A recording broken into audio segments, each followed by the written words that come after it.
الحمد للہ والصلاة والسلام علی رسول اللہ اما بعد۔ آج جمعۃ المبارک ہے۔ جمعۃ المبارک میں اللہ تعالیٰ نے قبولیت کی ایک گھڑی رکھی ہے۔ زیادہ محدثین کے قول کے مطابق یہ گھڑی عصر کے بعد ہے،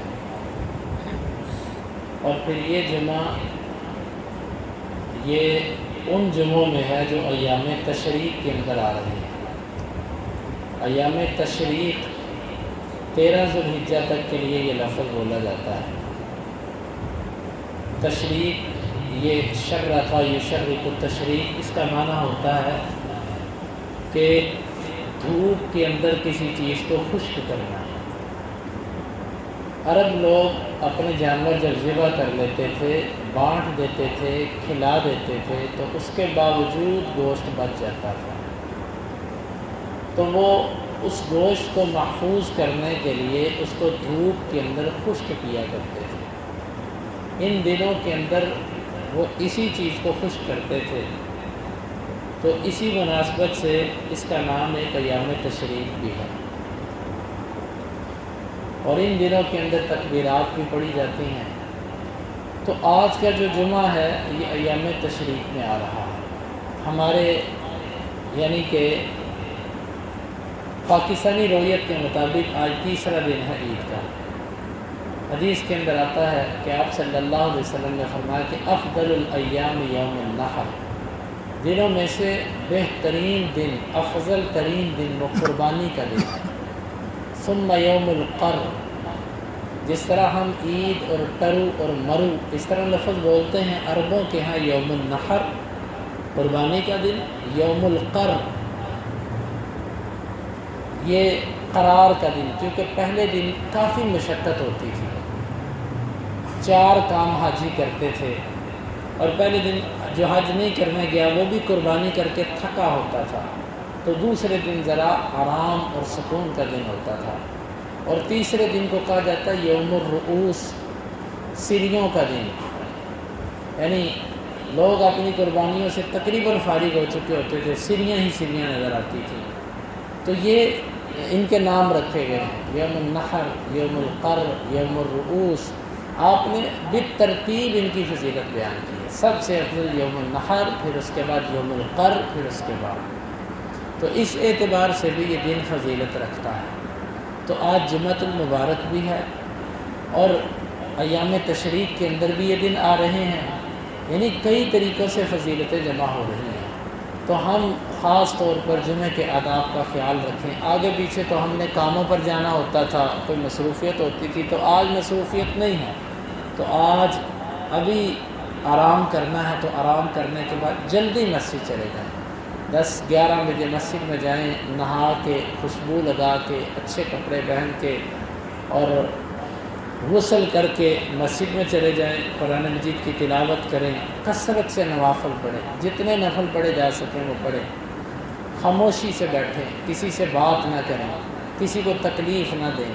خطیب جب خطبے کے نکلے تو خاموش ہو کے اس کے خطبے کو سنیں، اس دوران نہ اشاروں سے بات کریں، نہ موبائل سے کھیلیں، نہ کسی کو میسیج کریں، نہ کسی کو بات کریں، نہ اشارہ کریں، اور جب خطبہ ختم ہو جائے پھر اس کے بعد نماز ادا کرنے کے بعد 2 یا 4 سنتیں ادا کریں، اور پھر اپنے گھر پہ آ جائیں۔ پھر عصر سے لے کے مغرب کا وقت بھی بڑا قیمتی ہے، اس دوران بھی کوشش کریں مسجد میں بیٹھ کے دعا بھی کریں، درود بھی پڑھیں، نہیں تو گھر پہ۔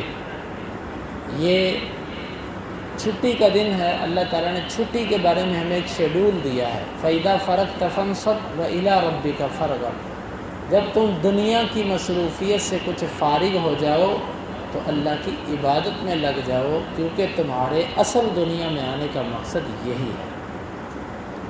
دنیا سے کچھ فرصت ملی تو اللہ کی عبادت کر لو، کیونکہ پھر دوبارہ پتہ نہیں آپ کو یوں فرصت ملے کہ نہ ملے۔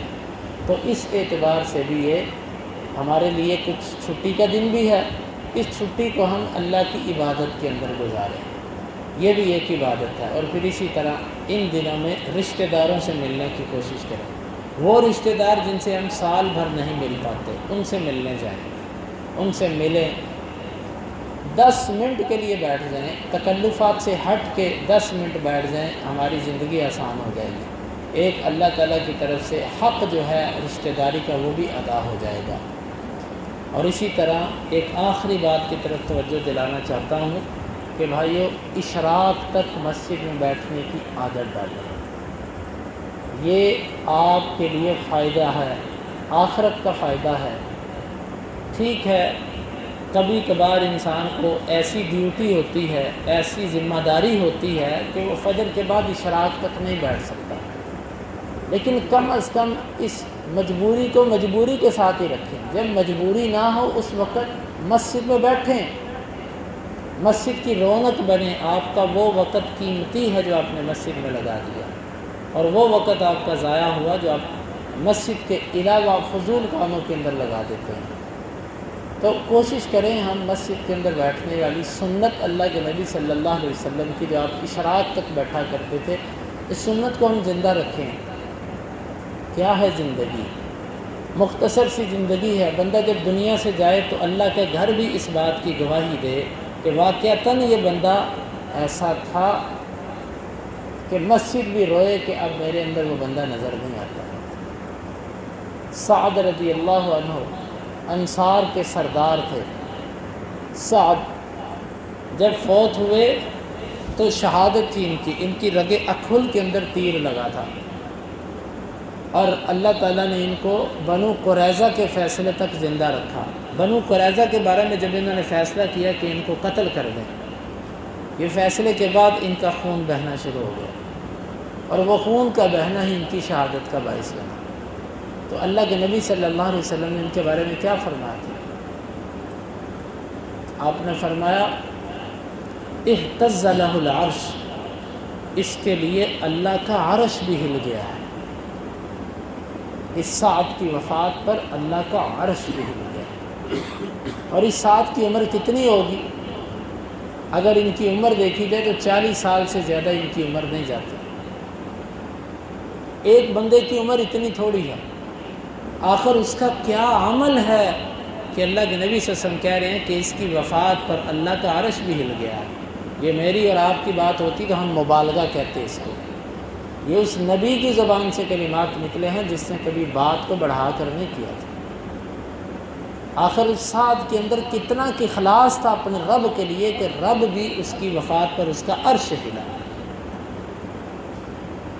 اور اللہ کا جب نیک بندہ جاتا ہے تو زمین و آسمان روتے ہیں، وہ رستے روتے ہیں جن رستوں سے گزر کے وہ مسجد میں جایا کرتا تھا، جن رستوں سے گزر کے وہ اللہ کی عبادت کیا کرتا تھا، وہ رستے گواہی دیتے ہیں جہاں پر اس کی زبان سے اللہ کے ذکر کے کلمات نکلتے تھے۔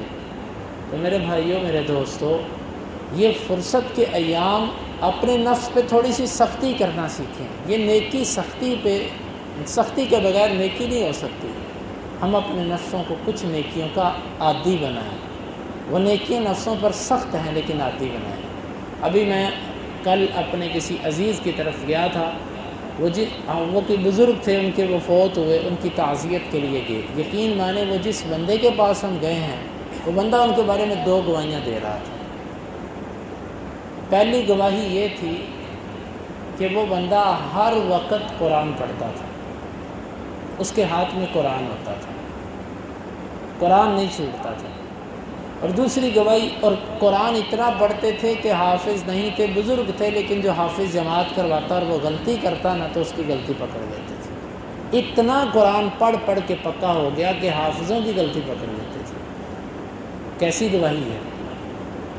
اور دوسری گواہی یہ تھی کہ ان کی زندگی میں نماز با جماعت نہیں چھوٹی، حتیٰ کہ جب بیمار ہوئے تو ظہر کے وقت سے پہلے 12 بجے مسجد آ جاتے اور عشاء پڑھ کے مسجد سے نکلتے، اس لیے کہ اگر میں گھر گیا نا تو میرے سے شاید دوبارہ مسجد نہ آیا جائے، میری باجماعت نماز نہ رہ جائے۔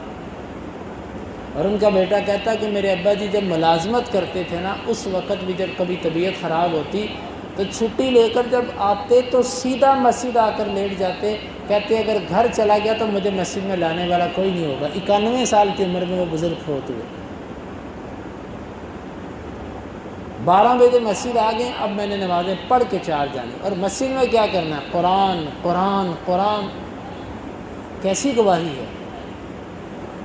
تو ہمیں ایسی زندگی گزارنی ہے کہ ہمارا اللہ ہم سے راضی ہو جائے۔ لوگوں کو دکھانے کے لیے یہ عمل نہیں ہے، یہ اللہ کی رضا کے لیے۔ لیکن جب کوئی اللہ کے لیے عمل کرتا ہے تو دنیا دیکھ تو دیتی ہے، دنیا گواہیاں تو پھر دیتی ہے۔ تو میرے بھائیوں، یہ مسجدیں، یہ چٹائیاں، یہ در و دیوار، یہ ہمارے بارے میں گواہی دیں کہ اللہ یہ نیند قربان کر کے بیٹھتا تھا۔ ہم یہاں پر بیٹھ کر کریں کیا؟ قرآن پڑھیں، قرآن قرآن قرآن۔ یقین مانے قرآن جب ہماری زندگیوں کے اندر آ گیا تو پھر اللہ ہماری سوچ، ہماری فکر، دلوں کی تنگی، مزاج کی سختی اور یہ سب چیزیں اللہ تعالیٰ اس کو بدل کے رکھ دے گا۔ تو ہمیں چاہیے کہ ان فرصت کے لمحات کو رب کے لیے وقف کر دیں۔ رب کے لیے کیا؟ ہمارے اپنے لیے۔ جو کوئی نیکی کرے گا وہ اپنے لیے کرے گا، جو کوئی نہیں کرے گا وہ رب کو کوئی نقصان نہیں دے سکتا۔ اللہ تعالیٰ سے دعا ہے کہ اللہ تعالیٰ ہمیں اپنی زندگی کے ان فرصت کے لمحات کو اصل مصروفیت کے اندر لانے کی توفیق عطا فرمائے۔ اللہم انفعنا بما علمتنا وعلمنا ما ينفعنا وزدنا علما وآخر دعوانا ان الحمد للہ رب العالمین۔